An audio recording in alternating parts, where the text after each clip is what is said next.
Mga Lods, magandang araw sa inyo. So, magbibigay pala ako sa inyo ng update sa mga nagiging kwentuhan namin ng nanay ko. So, recently, meron siyang sinend sa akin na picture and videos na hindi ko alam kung matutuwa ako o hindi. Tinan nyo, Lods, tinan nyo. Yan.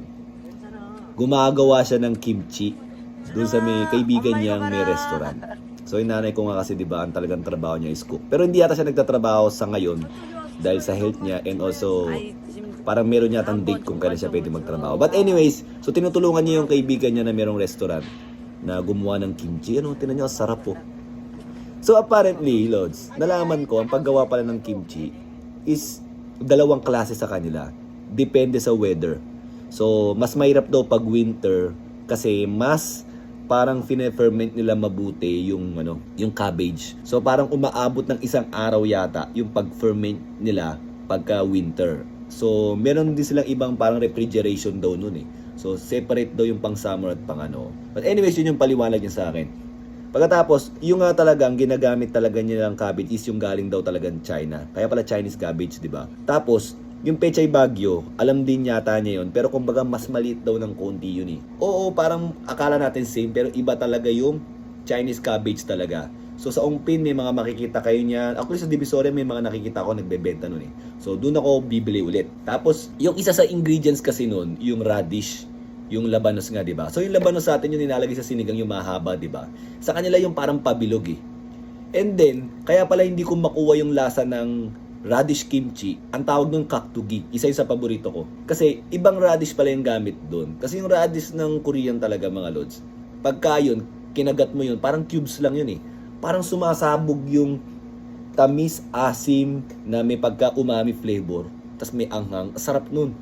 So yun pala yung ginagamit. Kahit doon sa may kimchi na normal, nilalagyan din pala nun. Parang pa-stick lang yung hiwa.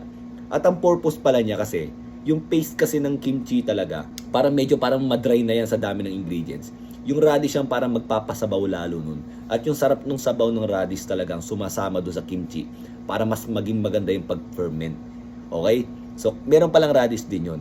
Tapos, nalaman ko na yung kimchi sauce pala, ano pala yun? Meron palang harina yun at tubig na lulutuin mo muna na parang soup. Tapos, doon mo ilalagay yung mga sili, ginger, ganyan, yung garlic, yung mga ibang mga ingredients, pati mga onion leeks, ganyan. Doon mo pala ilalagay. Tapos, may mga secret ingredients din pala doon, kagaya ng seafood. So, salted seafoods. So, kunwari, pwedeng pusit na nilagyan mo ng asin for 1 week, 2 weeks, ganun. Hiwa-hiwain mo yun, isasama mo dun. Kasama mo yun sa pampalasa. Minsan, hipon naman na lalagyan mo ng yung nga, parang medyo parang hindi bago nga, yung hipon na maliliit na parang salted, patatagalin mo muna sa ref, tapos tsaka mo gagamitin pagka ilalagay mo sa kimchi. So, ganun pala ang tamang paggawa ng kimchi. Dahil tinuturo niya sa akin through message. So baka gawin ko yun. Try ko kayang gawa ng video. No? But anyways, gusto ko lang ipakita sa inyo na ito yung nagiging usapan na namin ng nanay ko. Sineshare niya sa akin yung knowledge niya sa paggawa ng kimchi. Biruin nyo, restaurant ng kaibigan niya nagpapatulong sa kanyang gumawa ng kimchi, di ba?